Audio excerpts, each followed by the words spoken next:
በወጣትነቴ በዕድሜ አፍላ ጀንበር የሊቅ ጣሊቁን ሁለገብ ሀተታ አዘወትር ነበር እና ምን ተረፈኝ ተመልሼ ወጣሁ በገባሁበት በር። ዑመር ሀያም የፋርስ ባለቅኔ ሩባያት ቁጥር 27። አዲስ አበባ ውስጥ የሚኖሩ ወይም የሚቆዩ ጀርመኖች ያቋቋሙት ትምህርት ቤት አለ። በትምህርት ቤቱ ስር ቤተ መጻሕፍት፣ ቤተ ሰገራና ሽንት ቤት እንዲሁም ቤትሆቨን በተባለ የአገራቸው ሰው የተሰየመ ካፍቴሪያ ይገኛል። ወደ ካፍቴሪያው የተለያዩ ሰዎች ይመጣሉ። በተለይም ጀርመኖች፣ ጀርመንኛ ቋንቋ የሚማሩ ኢትዮጵያውያን ወጣቶች እንዲሁም ጀርመኖች በሚገኙበት ካፌ ስለገቡ ብቻ ጀርመን አገር የገቡ የሚመስላቸው ቦዘኔዎች ይመጣሉ። ይህ አባባል የጓደኛዬ የሞዝ ነው። ወደ ቤትሆቨን ካፌ የሚመጡ ኢትዮጵያውያን ወንዶችና ሴቶች የአንድ አገር ልጆች አይመስሉም። ምን ነው ቢሉ ሴቶች እንኳን አይናቸው መነጽራቸው የሚያማልልላቸው፣ ያነገቡት ግዙፍ ቦርሳና የለበሱት ልብስ የሚያምርባቸው፣ ትኩረትን ሁሉ በቁጥጥር ስር የሚያውል አምባገነን ቂጥ የሚከተላቸው፣ ሲያወሩና ሲስቁ በራስ መተማመን የሚታይባቸው ናቸው። ወንዶች በበኩላቸው እንኳን ሱሪያቸው ቆዳቸው የሰፋባቸው፣ ምቾታቸው ህቡዕ የገባባቸው፣ እምብዛም የማይስቁ፣ ሳት ብሏቸው ከሳቁ እንኳ ሳል የሚያደናቅፋቸው፣ አገጫቸውን እጃቸው ላይ አስደግፈው ለረጅም ጊዜ ስለሚቆዝሙ ራሳቸው በአንገታቸው ሳይሆን በእጃቸው ድጋፍ የቆመ የሚመስልባቸው ናቸው። በቤትሆቨን ካፌ ውስጥ ጠዋት የማስተናገድ ሥራ እየሠራው ከሰዓት የጀርመን መንግሥት በፈቀደልኝ መሠረት በነፃ የቋንቋ ትምህርት እየተማረሁ ትንሽ እንደቆየሁ ጆሮዬን ያመኝ ጀመር። ሕመሙ እንደጀመረኝ ጆሮዬ የወትሮ ልማዱን ትቶ አዲስ አሰራር አመጣ። በል ሲለው አዛብቶ ይሰማል።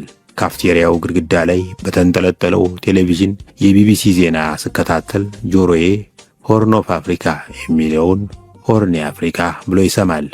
የጂ8 አገሮች የሚለውን የጂ-ስፖት አገሮች ብሎ ይተረጉማል። አንዳንዴ ደግሞ በአከራዬ ቤት ጣራ ላይ ከጭስ መውጫው አጠገብ እንደተሰቀለው የወሬ መግላሊት ወይም ዲሽ መረጃ ከሩቅ ይጠልፋል። ሕመሙ በጀመረኝ ሰሞን ከአንገት በላይ ሕክምና ወደሚሰጥበት ማዕከል ሄዱ። ዶክተሩ ጓንቱን አጥልቆ በጆሮዬ ቀዳዳ ጮልቆ አእምሮዬን የሚሰልል ይመስል ግማሽ ሰዓት ተለግቦ ቆየ። ሲጨርስ ራሱን ነቅንቆ ጓንቱን አውልቆ እስክሪብቶ ካነሳ በኋላ የሰገራ ናሙና ያስፈልግሃል፣ ቀጣዩ ክፍል ሄደህ 200 ብር ከፍለህ ናሙና ስጥ አለኝ። ጆሮዬ ከሰገራዬ ጋር ምን አገናኘው ብዬ ጠየቅኩት። ከሚጽፍበት ቀና ብሎ ዛቻ በሚያህል አስተያየት ላፍታ ካተኮረብኝ በኋላ መልስ ሳይሰጠኝ መልሶ አቀረቀረ። በዚህ ጊዜ ዕቃ ለማሰናዳት ወደ ምርመራ ክፍሉ የገባች ነርስ ፈገግ ስላለችልኝ የልብ ልብ ተሰምቶኝ ነገረኛ፣ ሰገራዬ ከጆሮዬ ጋር ምን አገናኘው ብዬ ደነፋሁ። ይህኔ ዶክተሩ ዘና ባለ ድምፅ ወል ሰገራ በነካጣትህ ጆሮህን የጎረጎርክበት አጋጣሚ ካለ ብዬ ነው ብሎ መለሰልኝ። ነርሲቱ በጣም ሳቀች። እኔ ግን እጅግ አዘንሁ። ቢቸግረኝ ያለሁበትን ሁኔታ ለታታሪው ተስተናጋጅ ለምዑዝ አዋየሁት። በልጅነትህ አባትህ ጆሮ ግንድህን በጥፊ መጥቶ ያውቃል ሲል ጠየቀኝ አንድ ቀን። ለማስታወስ ሞከርሁ። የእንጀራ አባቴ በጣም ጥሩ ሰው ነበር። በሕይወቱ አንድ ጊዜ ብቻ ነው የመታኝ። እሱም እንዴት ነበር? በልጅነቴ ልጅነት አታሎኝ በጎችን በግጦሽ መስክ ላይ በማሰማራት ፈንታ ከጓደኞቼ ጋር ኳስ በምንጫወትበት ሜዳ ጠርዝ ላይ አሰማርቻቸው ርቀው ለመሄድ ሲሞክሩ ግብ ጠባቂነቴን ትቼ የግቡን ችካል ነቅዬ እየመለስኳቸው፣ በጎችም ቢጨንቃቸው የሚግጡት ነገር ቢቸግራቸው ኳስ እንመልከት ብለው ኳስ ጨዋታ ሲመለከቱ ብለው ሲመሽ መራባቸውን አባቴ እንዳያስተውለው በድብቅ ነድቻቸው ጉሮኗቸው ውስጥ አስገብቼ ዘጋውባቸው። የበጎች ቅንነት በወንጌል ውስጥ ብቻ ነው። ጉሮኗቸው ውስጥ ቢገቡም ተርበናል ለማለት አፋቸውን ወደ እንጀራ አባቴ መኝታ ቤት አነጣጥረው ዮሮሮ በአታቸውን አቀለጡት። የእንጀራ አባቴ ለበጎችም የሳር አባታቸው ነውና ክሳቸውን ሰምቶ ከወገቡ በታች ጋቢ አገልድሞ ከመኝታ ቤቱ ወጥቶ በጎች እየጮኹ ነው አለኝ በቀዘቀዘ ድምፅ። እየሰማኋቸው ነው አልኩት። መጮኻቸው ምን ይገልጻል? ቀጠለ። ያው መጮህ እንደሚችሉ ይገልጻል ብዬ መለስኩለት። ወዲያው በእንጀራ አባቴ ፊት ላይ ንዴት ተስሎ ሳይ ለመሮጥ እግሬን አቀባብዬ ስጠብቅ እሱ ወደ መጣበት ዞር ብሎ ተራመደ። ይህኔ ንዴቱን በእንቅልፍ ለማሳለፍ ቆርጧል ብዬ ስዘናጋ ድንገት ዞር ብሎ ክንዴን ለቀም አድርጎ ከያዘ በኋላ አንዴ በኃይል መታኝ። ነገሩ ብዙ ዘመን ስላለፈው ምንን እንደመታኝ ረስቼዋለሁ። ታዲያ እኔ ከረሳሁት ለምን ራሱን አልጠይቀውም ብዬ የእንጀራ አባቴ ወደሚኖርበት ደብረ ማርቆስ ለመሄድ አውቶቡስ ተሳፈርሁ። ደጀን ላይ ስደርስ ግን ቂጤን በካልቾ እንደመታኝ ትዝ አለኝ። ተመለሱ። ቀጥዬ ችግሬን ያዋየዋት በአስተናጋጅነት አብራኝ የምትሰራውን ጓደኛዬን መክሊትን ነው። ተማሪ በነበርክበት ጊዜ አስተማሪህ ጆሮ ግንዳ አካባቢ በጥፊ መጥቶ ያውቃል አለችኝ። በፍጹም መምህሮቼ ለምን ይመቱኛል? በትምህርት ሰነፍ አልነበርሁም። እንዲያውም እነሱ ከጠየቁኝ በላይ ጨምሬ መልስ እንደነበር አገር ያውቃል። ለምሳሌ የምድር ልኬት መምህሬ የራስ ዳሽን ተራራ ቁመት ስንት ነው ብለው የጠየቁኝ እንደው ሰሞኑ ረዝሞ ካልሆነ በቀር ያለፈው መጋቢት ከባህር ጠለል በላይ 400 ሜትር ከፍታ ነበረው ብዬ መልስላቸዋለሁ። አቅፈው ይስሙኛል። ትንሽ የሚያዳግቱኝ የትምህርት አይነቶች ቢኖሩ መዝሙርና ስፖርት ናቸው። በእነዚህ ትምህርቶችም ቢሆን ጆሮ ግንዴን በጥፊ እስከ ማስመታት የሚያደርስ ውጤት አልነበረኝም። የመዝሙር መምሬ አንድ ቀን ሳንጎራጉር በጥሞና ከሰሙኝ በኋላ ተሰጥኦዬ የጉሮሮ ሳይሆን የመዳፍ መሆኑን ገልጠው ጓደኞቼ በህብረት ሲዘምሩ እኔ በጭብጨባ ብቻ እንድሳተፍ መከሩኝ። ስፖርት አስተማሪያችን በበኩላቸው ወደ መስክ ይዘውን ይወርዱና በተሸበለለ አዲስ ዘመን ጋዜጣ ወዲያ ማዶ እየጠቆሙ ያን ግራር ዞራችሁ ተመለሱ ይሉናል። ግራሩ ላይ ደርሰን እስክንመለስ እሳቸው የዕለቱን ርዕሰ አንቀጽ የማንበቢያ ፋታ ያገኛሉ። እኔ ብዙ አቅም አልነበረኝምና ትንሽ ሮጥ እንዳልሁ ከቀበቶ ማሰሪያዬ ግድም ያደፈጠ ውጋት ጠቅ ያደርገኝና እጆቼን ወገቤ ላይ አኑሬ እቆማለሁ። መምህሩ ይህን ቢያዩ ተማሪዎች በሁለተኛው ዙር ሩጫ ግራሩን ትተው እኔን ዞረው እንዲመጡ ሐሳብ አቀረቡ። በዚህ አይነት የቤተሰብና የትምህርት ቤት ትዝታዬን መርምሬ ጆሮዬ ላይ የሚያደርስ ነገር ባጣበት ሌላ መልስ ፍለጋ ሄለን ዘንድ ሄዱ። ሄለን ጀርመንኛ የምትማር የካፌያችን ደንበኛ ናት። ከባድ የጦር መሳሪያ በቅርብ ርቀት ጮህብህ ያውቃል ብላ ጠየቀችኝ። ይህ ጥያቄ ከጦርነት ጋር የተቆራኘውን ትዝታዬን ያሳስበኛል። 12ኛ ክፍል ስደርስ ከአንዲት ተማሪ ጋር የአይን ፍቅር ያዘኝ። ልጅቱን መጠየቅ መምህራንን እንደ መጠየቅ ስላልቀለለኝ ዝም ብዬ ስደናበር ማትሪክ ወደኩ። ይህ በእንዲህ እንዳለ አገራችን በድንበር ውዝግብ ምክንያት ከጎረቤት አገር ጋር ጦርነቱ ስለገባች በእግረኛ የጦር ክፍል ለመዝመት ተመዘገቡ። ለምን ለመዝመት እንደወሰኑ እስካሁን በውል አልተገለጠልኝም። ምናልባት ማትሪክ በመውደቄ ያጣሁትን ክብር በአርበኝነት ክብር ለማስመለስ ይሆናል። እናቴ ለመዝመት ማቀዴን ስትሰማ በድንጋጤ ትወድቃለች ብዬ ስላሰቡ ከኋላ ደግፎ የሚያስቀራት ሰው ሁሉ አሰናድቼ ነበር። እናቴ እግሬ ላይ ወድቃ ጎረቤቱን አገሩን አስተባብራ ታስቀረኛለች ብዬ ተስፋ አድርጌያለሁ። እንዲያ ከሆነ ሊዘምት ፈልጎ ነበር፣ ነገር ግን የእናቱ ፍቅር ከዘመቻ አስቀረው ተብዬ የእናትንም የእናት አገርንም ፍቅር ጠቅልሎ የያዘ ስመጥርነት እቀዳጃለሁ ብዬ አሰብሁ። ይሁንና ያሰብሁት አልሆነልኝም። ሕዝቡ በጠቅላላ አገር እንድለቅ ሰበብ ሲፈልግልኝ እንደቆየ የገባኝ የመዝመቴ ነገር እንደተሰማ ሁሉም የሽኝት ድግስ ለማሰናዳት ሲሯሯጥ ሳይ ነው። እናቴ በድንጋጤ በመውደቅ ፈንታ ለስንቅ የሚሆን ዳቦ ቆሎ ለመቁረጥ ስታቅድ የቀኝ ጎረቤታችን ሊጥ የግራ ጎረቤታችን መቀስ ለማዋጣት ተስማሙ። ገብስ ከጥይት የሚከላከል ይመስል አጎቴ አንድ ከረጢት በሶ ለማበርከት ቃል ገባ። የመሸኛው ቀን እየተበላ እየተጠጣ ወታደራዊ ምክር ይዋጣ ጀመር። ከኮሪያ ጦርነት ያለ ግራ እግር የተመለሱ ጥሮተኛ ሽማግሌ ዋናው ነገር በግራ በኩል ወደ ጠላት ምሽግ ዘለ መግባት ነው። ጠላት እንዲህ ያለ ዱብዳ ሲገጥመው የያዘውን ጥሎ መፈርጠጡ አይቀርም አሉኝ። ኮንጎ ዘምተው የተመለሱ ሽማግሌ ግን ወደ ጠላት ምሽግ በመዝለሌ ነጥብ ላይ መስማማታቸውን ገልጸው ይሁን እንጂ በግራ በኩል ሳይሆን በቀኝ በኩል ቢዘል ይሻላል የሚል ሐሳብ አቀረቡ። ወዲያው በግራ በኩል ይዝለል ወይስ በቀኝ በኩል የሚለው ሐሳብ ለአንድ ሰዓት ያህል አከራከረ። ክርክሩ መቋጫ ሳይገኝለት ስለመሸ ሽማግሌዎችም ስለደከማቸው በተመቸኝ አቅጣጫ በኩል እንድዘል ወስነው ወደ ቤታቸው ሄዱ።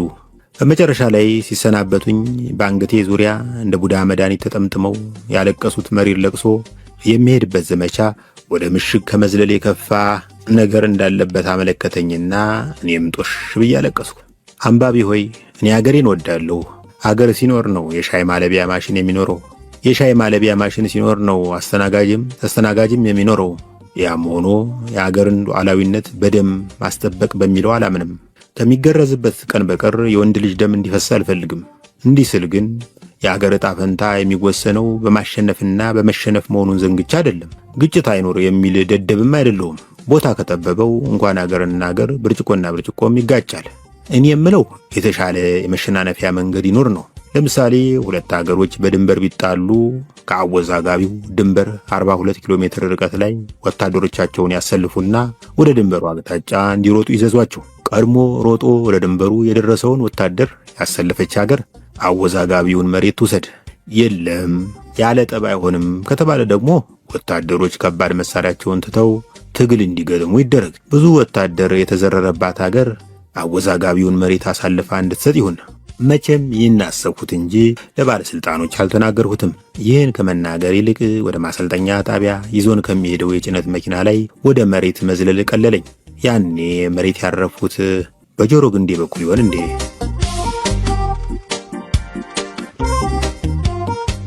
ማህሌተ ገንቦ ግጥም።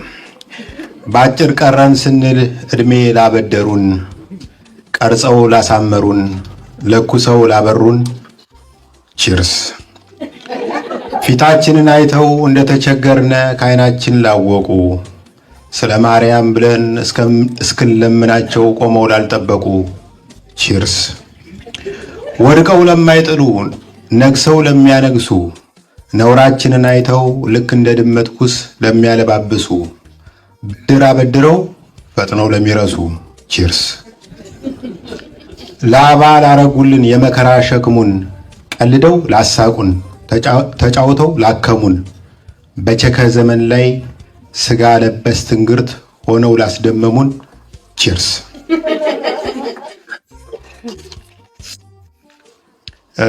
በጣም አጭር ወግ አነብላችኋለሁ። የዛሬ ዓመት አካባቢ እዚህ ሀገር ነበርኩ። ፒትስበርግ የምትባል ከተማ ኖር ነበረ እና ወደ ኢትዮጵያ ለመሄድ ስዘጋጅ የሩሲያና ዝነኛው የሩሲያና የዩክሬን ጦርነት ተጀመረ። አሁን እየተከታተልኩት አይደለሁም፣ ግን ሳስበው አሁንም እየተፈሳፈሱ ይመስለኛል። ስለዚህ ያንን ገና ጦርነቱ የተጀመረ ሰሞን የጻፉት ገጠመኝ ወይም ልቦለድ ነው። ሚሽኑ ትናንት በራፍ የተቆረቆረ ከፈቱ። ሁለት የአሜሪካ ወታደራዊ መለዮ የለበሱ ሰዎች ቆመዋል። ባለባበሳቸው መገመት እንደቻልሁት አንደኛው ፊልድ ማርሻል ነው፣ ሁለተኛው ፊልድ ሻለቃ ሳይሆን አይቀርም። ሚስተር ቢኬቱ ብሎ ጠራኝ ማርሻሉ። አቤት። እንኳን ደስ ያለህ ለብሔራዊ ውትድርና አልፈሃል አለና ተጠመጠመብኝ። ከጥምጠማው ራሴ እንደምን መንጭቅ ያላቅቄ የውትድርና የቅጥር ደብዳቤ ማስገባቴ ትዝ አይለኝም ጌታዬ አልሁ። ጎረቤትን ያስገባልህ ግር አለኝ። ሻለቃው ግርታዬን ለማጥራት የሚከተለውን ማብራሪያ አበራልኝ። መቼም ማረፋከ ቭላዲሚር ፑቲን ዩክሬን እንደወረረ ሳሰማ ይቀርሃል አይመስለኝም። ይሄ ትልቅ አገር በትንሽ አገር ላይ የሚፈጸም ወንጀል ነው። የነገሩን ክብደት እንዴት ብዬ ላስረዳህ? ኢትዮጵያ ጅቡቲን በወረራ ብትይዝ ብለህ አስበው። ኢትዮጵያ ጅቡቲን በወረራ ስትይዝ አሰብኩትና ምራቄን ዋጥ። ማርሻሉ በበኩሉ በርጩማ ወንበሬ ላይ ቁጭ አለና ያነገተውን ታጣፊ ድሮን ጉልበቱ ላይ አጋድሞ እየወለወለ የሚከተለውን አለ። አሁን በአሜሪካና በሩሲያ መካከል ጦርነት አይቀሬ ሆኗል። ለዚህ ከፍተኛ ዝግጅት እያደረግን ነው። ስለዚህ በጦረኝነት ከታወቁ አገሮች የመጡ ስደተኞችን በመመልመል ላይ እንገኛለን። አንተም አብደል ናስር የተባለው ግብፃዊ ጎረቤትህ ባደረገው ጥቆማ ተመርጠሃል። ደስ ይለኝ ነበር፣ ግን በቅርቡ ወደ ሀገሬ ልመለስ ወስኛለሁ። ምን አጣደፈ? ትንሽ ተዋግተህ ትመለሳለህ አለኝ ማርሻሉ። ብዋጋ የማገኘው ጥቅም ምንድን ነው ማር አልኩት። ማር ስል ማርሻሉን ማቆላመጤ ነው። ተጠቂዎችን መታደግ በታሪክ ያስከብራል። በጦርነቱ ከተሰዋህ 3 ቦታ ሐውልት ይቆምልሃል። ዩክሬን፣ አዲስ አበባና ዲሲ ላይ። ከቆሰልክ ደግሞ የቴስላ ካምፓኒ የሚያመርተው ዘመናዊ የኤሌክትሪክ ዊልቸር ከወገብህ በታች ይገጠምልሃል። ተቀበለ ሻለቃው። አመነጣሁ። ላስብበት አልኩና ሽንት ቤት ገባሁ። ከሽንት ቤት ስመለስ ወኔ የተቀሰቀሰ ማመንታቴን ከሽንቴ ጋር ደርቤ የሸናሁት መሰለኝ። በእውነቱ ለእኔ ትልቅ ክብር ነው። አንድ በቮድካ የነሆለለ ወራሪ ሩሲያዊ ጥዬ በወድቅ ለእኔም ለአገሬም ለመላው ሰው ልጅም ክብር ነው።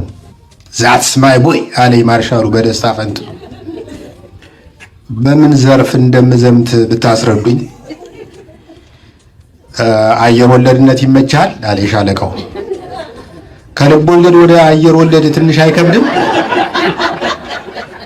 ቀለል ያለ ነገር ፈልጉልኝ እንጂ።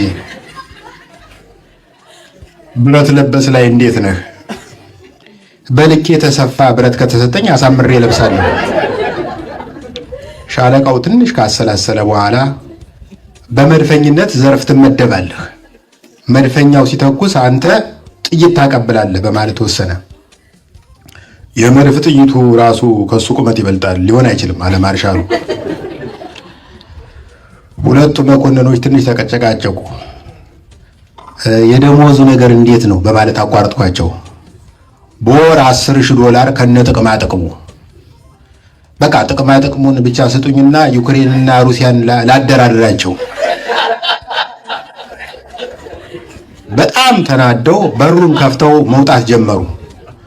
በር ላይ ቆሜ ቤተሰብ ማስተዳደር ሰው ነኝ፣ ብዙ ሪስክ የሌለው ሚሽን ስጡኝና ልወጣው ብዬ ጮሁ።